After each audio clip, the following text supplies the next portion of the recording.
another unboxing from 77 na budol.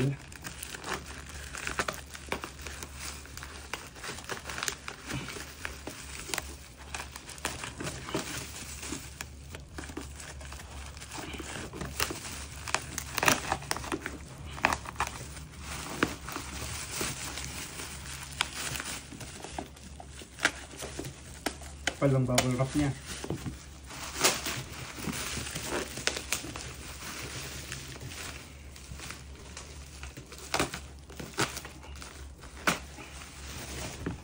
Yan. So ano to, dalawang piraso na monitor arm. Ayan.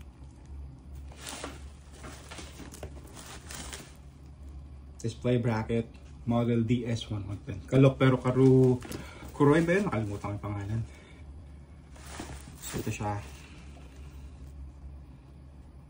So kaya niya ng 16 to 35 inches na monitor. Dalawa yung order ko kasi hindi ako confident dito sa lamesa ko, baka bumuwal pag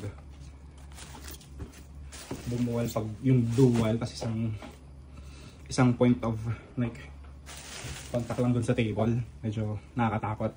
So check lang tong isa. Ay, lipat ko lang siya dito sa flyer.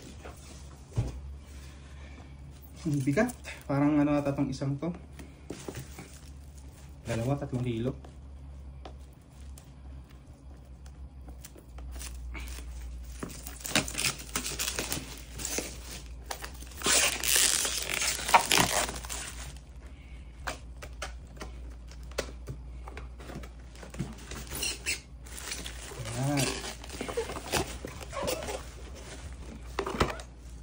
Yan siya.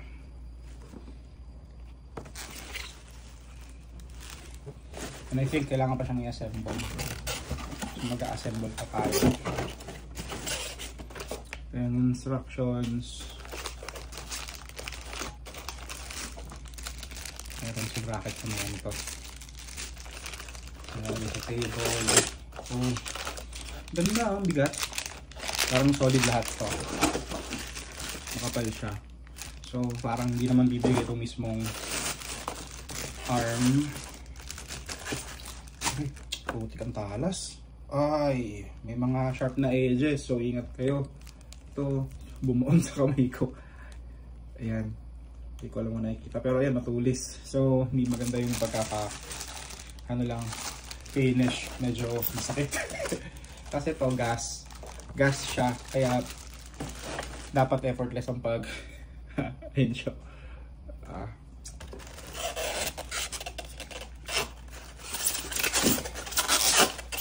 Isang part.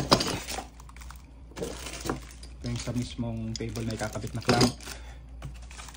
Tapos ito yung sa mismong monitor na nakakabit. And then ito yung base.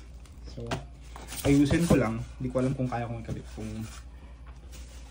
dalawa ng sabay, pero unahin ko muna tong sa Samsung na monitor. Masakit. Yun lang yung parts niya, ito. So ito yung clamp. Hindi ko alam kung may English ba na instructions. Meron. Tapos ayan. So ito yung mga parts niya. Check ko lang kung kompleto. Ito yung 1 and 2. Tapos ito yung isa pa.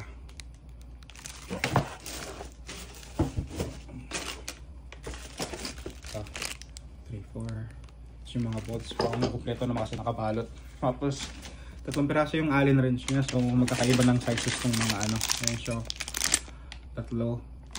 Makakapal naman, pero ingat kayo kung meron kayong gloves, mas okay kasi nga medyo may sharp just pointy na edge, hindi maganda yung pagkaka-polish ng gilid-gilid. Ito siya. Ayan. Mayroon pang ibang sides na matatalas din eh. Ayan. So ingat na lang. And then upload ko yung video mamaya pag in-assemble ko na.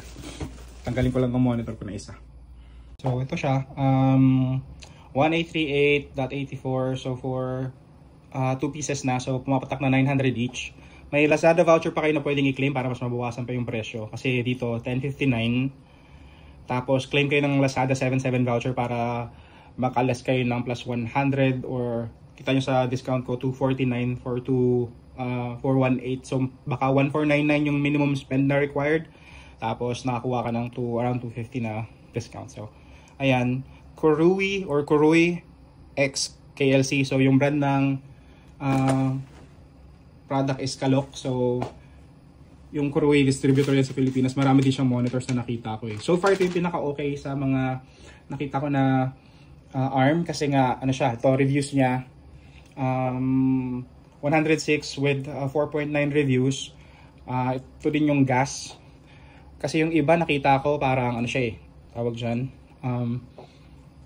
hindi siya gas, yung mga ganyang price range nasa less than 1k hindi nakagas. Tapos yung iba naman na nakagas parang nasa 16, 17, 18. So ito yung pinaka mura, so I'm not sure kung maganda, pero tingnan ko, install ko lang. So far parang sturdy naman yung build, medyo ano lang talaga, may mga finishing touches na hindi maayos, like yung mga yan, mga bako-bako, mga matatala, so ingat na lang.